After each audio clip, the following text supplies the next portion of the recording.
लालू प्रसाद जी, तेजस्वी यादव जी, अब बेईमानी छोड़ दीजिए, हृदय बड़ा कीजिए, मुसलमान को आप जो है मुख्यमंत्री के रूप में पेश करें। हो सकता है ऐसा बहुजन वाली सरकार को हम भी समर्थन कर दें। जब लालू प्रसाद यादव जी कहते हैं जिसकी जितनी हिस्सेदारी उतनी उनकी भागीदारी, तो जब 17 से 18% मुसलमान हैं और 14% यादव हैं, तो मुसलमान मुख्यमंत्री क्यों नहीं? फिर ये बेईमानी क्यों? ये बेईमानी बिहार पिछले 33 साल से देख रहा है। तो अगर आप यादव यादव करेंगे तो डीएम विकल्प है, दलित मुस्लिम का विकल्प है, वो 22% है, वो 17% है। अब आप सोच लीजिए कहाँ रहिएगा। आज जानते हैं कि दलित बहुत उभरा हुआ है, वो चाहता है मुख्यमंत्री बनना, वो चाहता है प्रधानमंत्री बनना। तो हम लोग आपस में बात कर लेंगे और आपको जहाँ रहना है भाई भतीजा के जितना सरकार बनाना है बना लीजिएगा। बिहार में जातियों का आंकड़ा जारी हुआ और उसमें सबसे ज्यादा जातियों के हिसाब से यादवों की आबादी है, और तब सोशल मीडिया पर चर्चा हुआ कि केवल मुसलमान यादव मिलकर बिहार की सत्ता बदल देंगे, तेजस्वी यादव को बिहार का मुख्यमंत्री बना देंगे। और बात इसी पर करने वाले हैं। हमारे साथ डॉक्टर वीरेंद्र भास्कर मौजूद हैं, आजाद समाज पार्टी के प्रवक्ता है, प्रोफेसर भी हैं और काफी मुखर होकर बोलते हैं। जातियों का डेटा इनके पास रहता है, राजनीति में काफी मजे हुए हैं।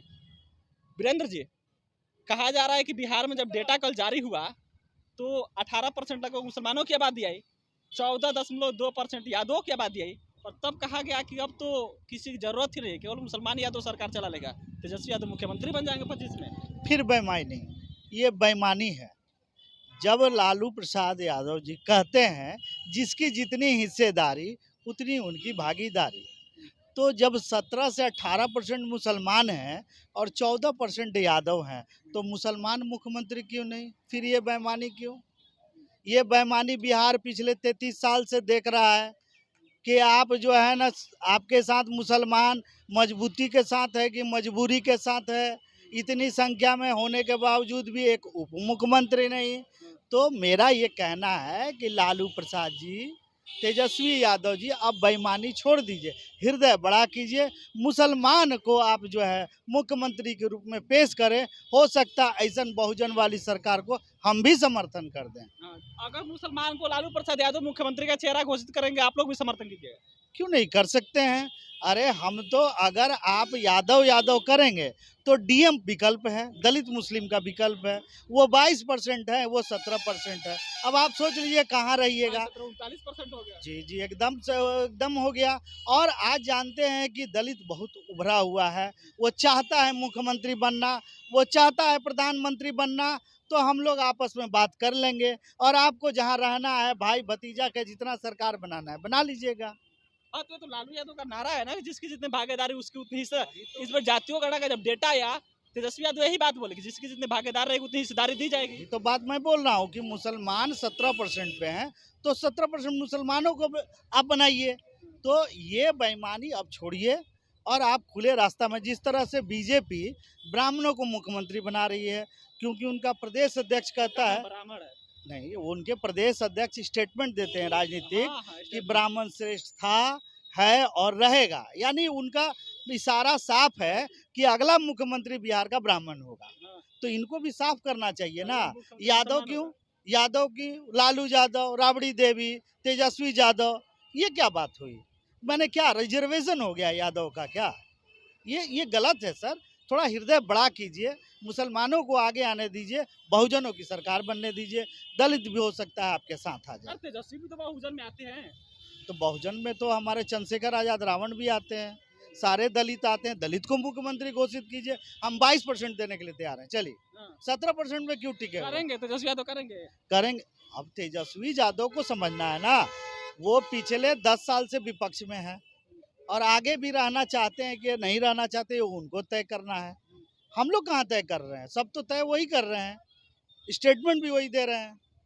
अच्छा, अगर मान लीजिए कि लालू यादव का नारा है, तेजस्वी यादव का भी वही नारा है कि भागीदारी और हिस्सेदारी, तेजस्वी यादव लालू प्रसाद यादव आरजेडी मतलब खेमा कह लीजिए कि अगर 25 में किसी मुसलमान को मुख्यमंत्री डिप्टी सीएम नहीं घोषित करता है, तब आप लोग का जो समीकरण बता रहे हैं कहाँ जाएगा? डिप्टी सीएम क्यों, सीएम क्यों नहीं? सीएम अगर नहीं घोषित करते हैं तो कहाँ जाएगा समीकरण आप लोग का? सीएम डीएम है उनके पास विकल्प, दलित और मुस्लिम। एक बहुत बड़ा मजबूत समीकरण है, और यह सिर्फ बिहार के लिए नहीं है, पूरे ऑल इंडिया में है। आप दिन वैसी वाले कंसेप्ट पे आप चलने लगे। कंसेप्ट चूंकि जमात की हो रही है, जात की नहीं हो रही है। दलित समाज जो है एक जमात है, और मुस्लिम समाज भी एक जमात है, जात नहीं है। हम जमात की बात करते हैं, हम जात की बात नहीं करते हैं। जाति की सरकार मुसलमानों को बनाना है या जमात को बनाना है, ये ओवैसी साहब हो या पूरे मुस्लिम समाज को सोचना है। आज़ाद समाज पार्टी खुले तौर पर निमंत्रण देती है कि मुसलमान आए और अपनी भागीदारी दिखाए और इलेक्शन में बढ़ चढ़ के हिस्सा ले। अगर उनकी ज़्यादा संख्या है, हम उनको मुख्यमंत्री बनाने के लिए तैयार हैं।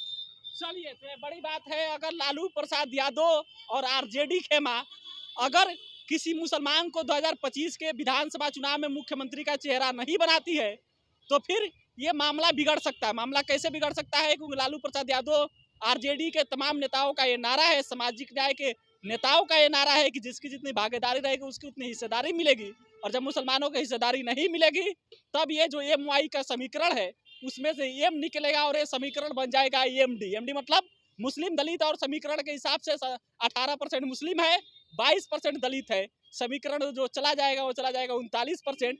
और लालू प्रसाद यादव आरजेडी खेमा को इस पर सोचना पड़ेगा। फिलहाल इस पर अपना क्या प्रतिक्रिया दीजिएगा। मैं राम सिकंदर लिए बहुत बहुत धन्यवाद।